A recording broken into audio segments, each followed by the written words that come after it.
Welcome back to Talk to Your Painting the Spike. I'm coming at you with another video. This time I want to talk to you about the Siege, War for Cybertron, Prowl.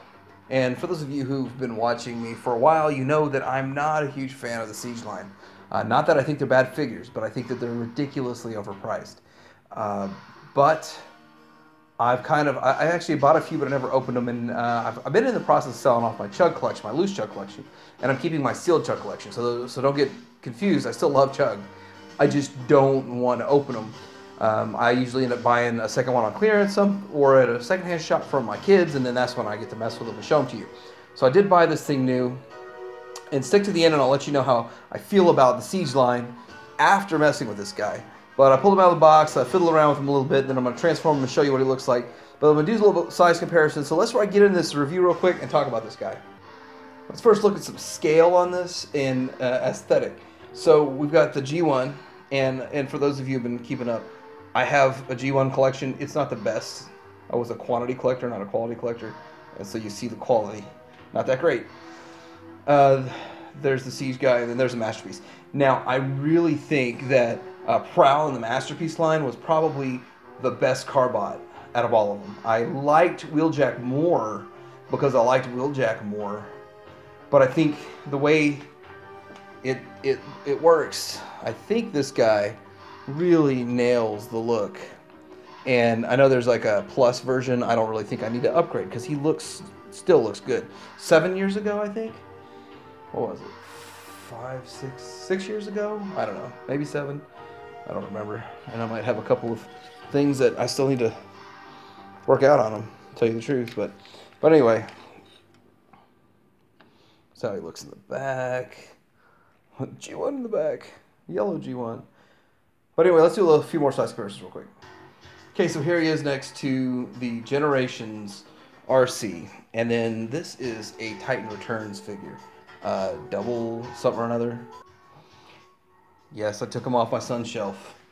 Just snatched it off there and said, hey, I'm using this for a video. But let's look at how clean this guy looks. Here he goes. I think Titan Returns is the best work that Hasbro's done so far. I don't think Siege is one-upping it, but I can see where they're making improvements.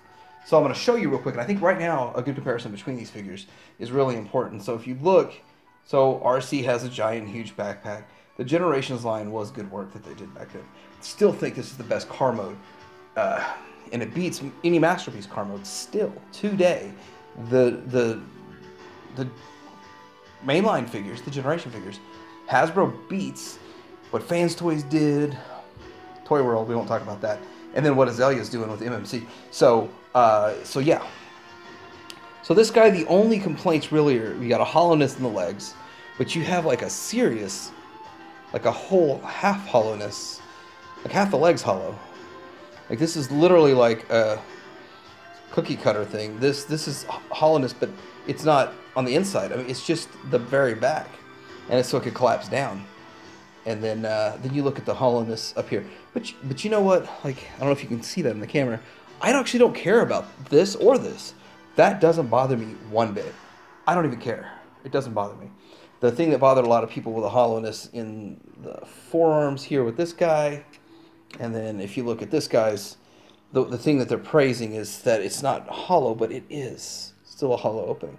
So I'm not bashing. I think that what they're doing right now is trying to put out a good figure at a good price. Price. We'll talk about price later. And then let's get into seeing what this dude looks in car mode. But I think he looks great. So with a Cybertronian non-G1 look, with which it's like getting as close to the sun as you can without burning. It's getting to a G1 look, but it's not G1. It's Cybertronian, and I think that gives them the liberty to do whatever they want. They can make it however they want by saying it's a Cybertronian mode. Not much for transforming on video, but anyhow, this thing is really ultra intuitive on how to transform it. So I like that. You know, that's a plus when it comes to transforming a transformer. So it's a lot of fun to have a transformer that's pretty intuitive and you know how to do it. Boom, boom, boom.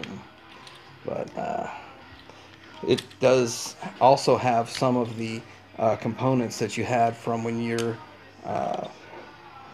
with like the G1, that rotating torso or whatever that was, but there it goes.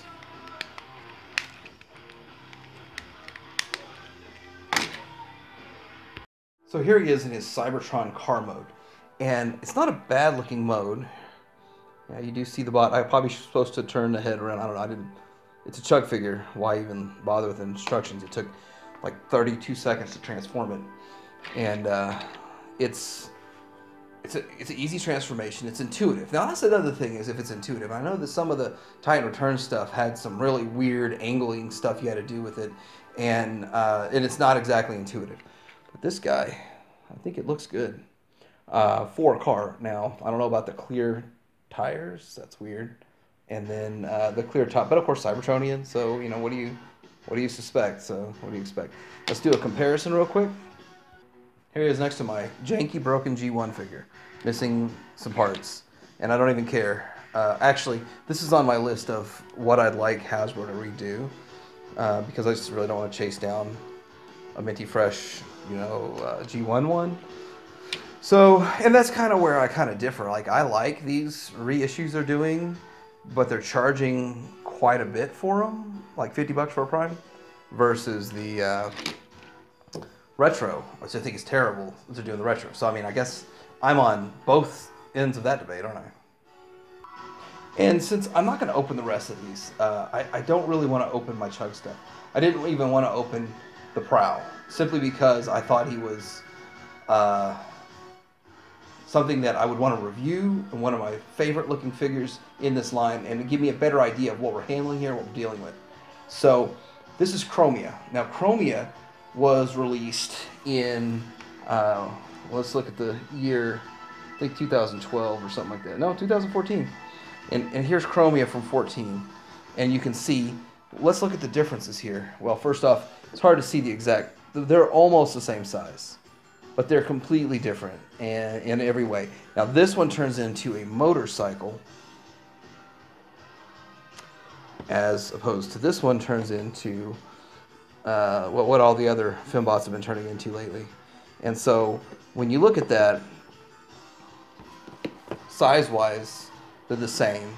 Aesthetic-wise, this is a smooth look. I like the smooth look better. I'm not a fan of the panel lining in a Chug figure. I like my stuff looking, I'm a Toon Accurate guy, but that's my preference. That may not be your preference, so I understand that.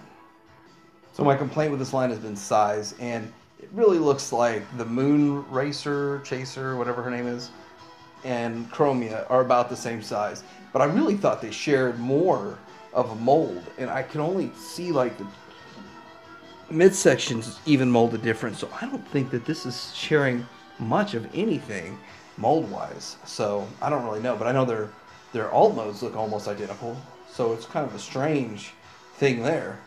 But they're the same size, so I really can't argue so much. Like, this is Power of the Primes, but the Fembots are supposed to be a little bit smaller, and I'm okay with that. Next we have Sixgun, and Sixgun as compared to Cog. I think they both look cool. I haven't taken them out of the package or anything, but I think they're just going, I got them as companion sets for my Fort Max and my Metroplex, which are in a box somewhere. And so the reason is that I think they're cool looking, and I think this is something that I'm happy they gave us. But there's only a few things. The other thing I'm looking forward to is Springer and Jetfire. But I still feel like Jetfire's going to be too small for what I like. But anyway, getting into these figures, I think they both look great. And I'm about to have a little discussion about how I feel about Siege Lion after all this fun stuff. One last thing about this guy is he has nice articulation with the ankle rocker. And then the waist swivel. But the waist swivel is part of the transformation, if you actually think about it. And then he can do the Iron Man pose and all that fun stuff. But it's not a bad figure. I mean, this is for Chug. But here's the conversation right now. I bought 3 more today. And I was at this Walmart last night, and I saw a box that they're about, well, like yesterday afternoon, I guess. I saw a box, and they said, yeah, it said Siege Deluxe. And I was like, I'll pass. And I saw them on the shelf today, and I was like, yeah, I'll go ahead and grab these. So 3 of them rang up for like 65 bucks. And I'm like, 65 bucks? I could have an MP figure for that. And that's really the first thing I thought when I did this. Second thing I was thinking was that this is that they're smaller, and I feel like this is more like a $15 figure. And what y'all are probably going to think is crazy, and maybe I'm wrong, but I'm thinking that when they put out this Cyberverse Gnaw, or the Sharkticon, which is a KO oversized, I think it's a KO oversized of their deluxe, which is a great figure, I'm going to like it better than anything in this line here. And I really don't think that 20 bucks are worth 20 bucks. But sound off on it. Let me know what you think. I'm really not going after this line. I've got a Springer pre-ordered because I like the character, and I think it looks like a very solid figure that'd be fun to flip back and forth. And I have the Generations one to compare it to. So let me know what you think. Like, subscribe. Jetfire out.